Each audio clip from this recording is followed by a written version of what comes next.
Hey, what's going on YouTube? Welcome back to Tech Conversations. I'm your host Guillermo. It is June 24th. Hope you're all having a great day today. As you can see, it is a slight green day for me, up $200 today, or about 0.2% so far. So we'll see what the rest of the day brings us. Now in today's video, I want to talk about a very important subject, something that I've been asked a lot recently. And this is in regards to fixing a trade that has gone wrong. So I'm going to talk about a couple of different ways to save a losing trade. So again, this is very common. If you buy a call option, if you buy a put option, you're down 20-30%. Let's take a look at what you can do to save yourself from that losing trade. So before I get into that, all I ask is that you guys hit the like button down below and subscribe, guys. It really helps out the channel. So what's the scenario we want to talk about here? So the scenario is you bought an option, whether it be you bought a put option or a call option. Sometime later, you're down quite a bit on your long call or long put, right? You're down 20-30%. A lot of you guys will then at that time ask me, what can you do to save this trade? And so let's get into a couple of different scenarios here and when you'd want to use each one of these scenarios.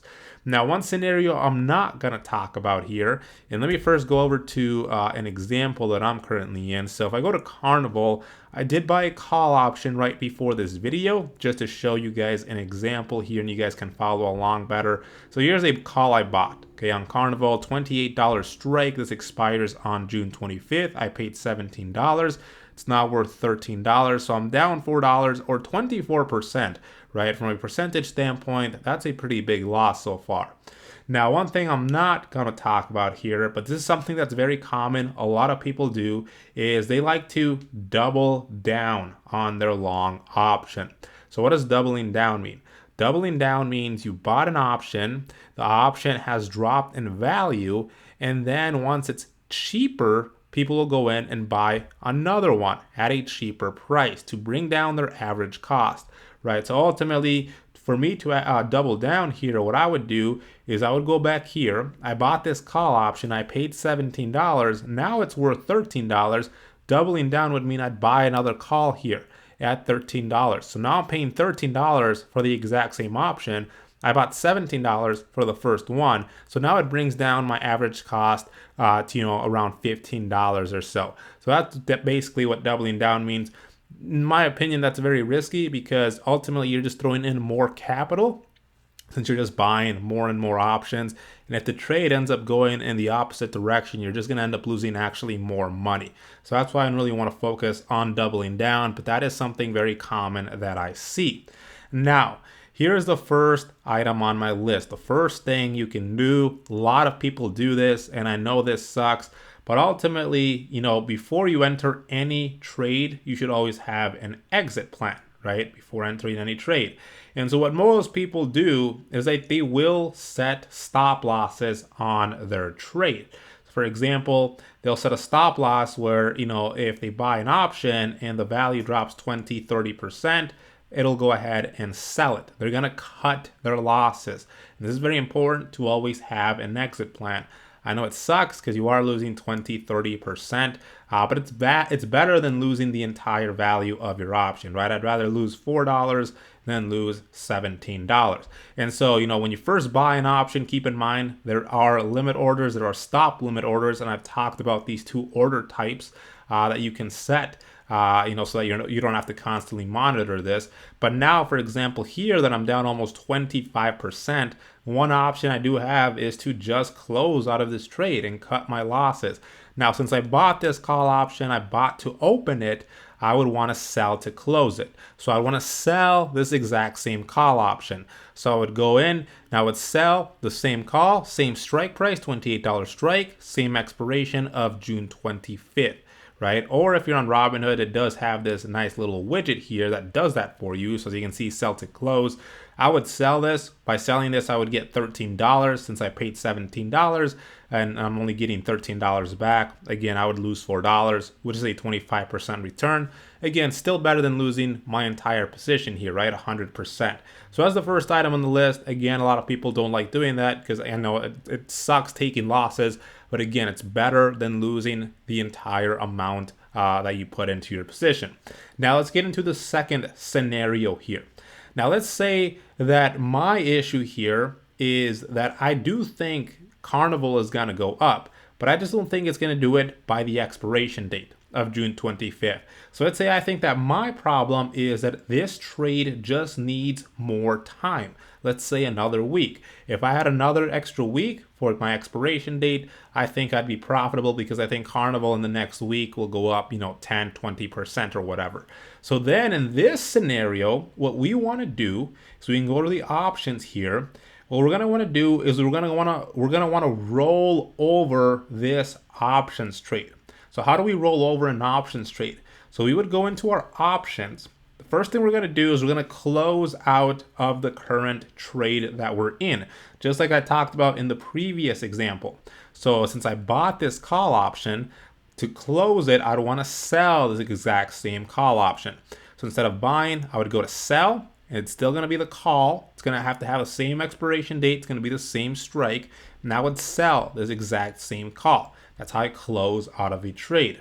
Now, at the same time, what I'm going to do, since I think that the only thing I need is more time on my side, is I'm going to go to a further expiration date. So let's say I'd go in here, and let's say I think I just need an extra week for Carnival to go up and me to be profitable. So I would just go over to the next week, July 2nd, and then I would buy a call for this expiration date now. So let's say, I could choose the same strike. I could even go one strike above if I'm feeling very confident and thinking Carnival will definitely go up quite a bit. So now what I'm doing here, as you can see, I sold a call. I'm getting some credit. Now I'm buying another call just with a further out expiration date. But I'm not going to have to pay the full amount because I'm getting some credit back from the call that I'm selling to close out of my first trade. So I'm only paying $19 here. And ultimately what I'm doing here is that the trade now has more time until it expires. Thus, it has more time to go in the direction that I want it to go here, right? So you want to do this if, again, you think your problem is that you just need more time for the trade to move in the direction you want it to move. Now, again, make sure that, it makes sense. You don't want to be closing out your trade for like $1, right? Only selling it for $1 and then buying another call. Right here, we're selling it for a pretty good, premium still, $14, using most of that credit to just buy another call, again, that expires the following week. The one thing to note about this, though, is, of course, commission fees. Since, again, you are closing one trade, then you're opening another trade here. Robinhood doesn't have any commission fees, so we don't have to worry about this.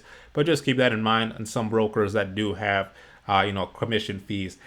So that's the second thing that you can do. You can roll over your option to a further out week to give yourself more time for the stock to move in the direction that you want it to move. Now let's go into our third scenario here, something else you can do. So what I'm going to do is I'm going to go back to June 25th where I have the current call that I bought, my long call right here. So I bought this long call. I'm down, whatever it is, $3, $4, but down about 25%.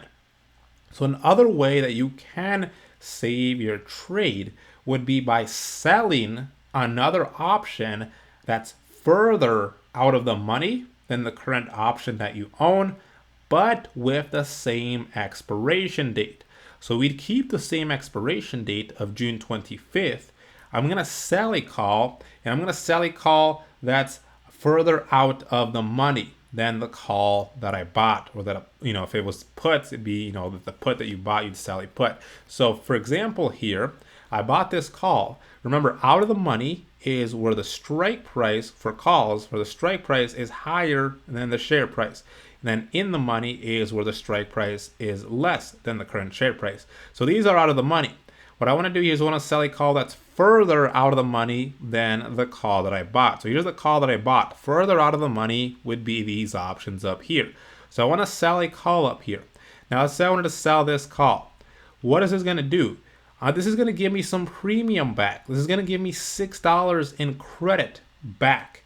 And so ultimately what we're doing here is we're turning this long option into a long vertical spread, okay? So I can sell this call because I also bought this call down here. And again, this is going to turn our long option into a long vertical spread. And let's see what the benefits of that is then. So we can take a look here, right? Here's Carnival. As you can see, I bought a call at the $28 strike. My max loss was $18. My max profit is infinite. Now, if I go back here, right, to a different tab, what I can do is I'm going to add an option here, again, by selling a further out of the money call with the same expiration. This would be higher than the $28 strike. So for example, if I were to sell this $28.50 strike along with the call that I bought, notice that my max loss now goes down. So my max loss was $18. By selling this call, my max loss is now $10. Why? Because again, you're getting a credit for selling this call. This is turning this into a long vertical spread. It's still a bullish trade. So the pros here is that the premium you receive then when you sell this further out of the money call is going to lower the trade's overall debt paid, right? So again, instead of, risking $18, now I'm going to risk only, about $10, $12, which, my loss, again, from a percentage standpoint has gone down a lot. The cons, though, the downside to this is that this now limits the potential profit on your position. Because if you take a look here, my max profit now is $40. That's the most I can make from this trade. If I just have my long call option, my max profit is infinite, right? I can theoretically make an infinite amount of money. So it does significantly lower your potential profit. But again, it does lower your max loss considerably as well. And keep in mind, the further out you go with this call that you're selling, the further out of the money you go, the more your max profit will go up. But then your max loss won't be as low as either, right? So now my max loss is 14. If I go to the 30, for example, the max loss is 15, but now I got my max profit to be $185. So ultimately, this is a great strategy to do if you don't want to take a loss that you have right now. You want to hold, but you want to reduce your risk. You want to reduce the max amount of money that you can lose, right? And again, this will work because you're selling a call and you're getting a credit when selling that call option. So ultimately, those are really the only three things, not including doubling down, that you can do when you're down on a long call option or a long put option. Again, the first thing is just to close out of the trade, cut your losses. Second thing is, again, if you think that it's just time that you need for your trade to be, profitable, you can just roll it over. You close out your current trade, use that credit to pay for another long call option a week out, 2 weeks out. And then the third thing here is to basically turn your long option into a long vertical spread, which again will reduce the amount of debit that you paid to enter the trade. But again, the downside is now your potential profit has gone down. It is limiting your potential profit. So anyways, if you have any questions about anything that I just talked about, feel free to leave them in the comments section below. Check out the Discord, link to it in the description below. Hope you enjoyed the video. Let me know what you guys think, and I will see you guys next time.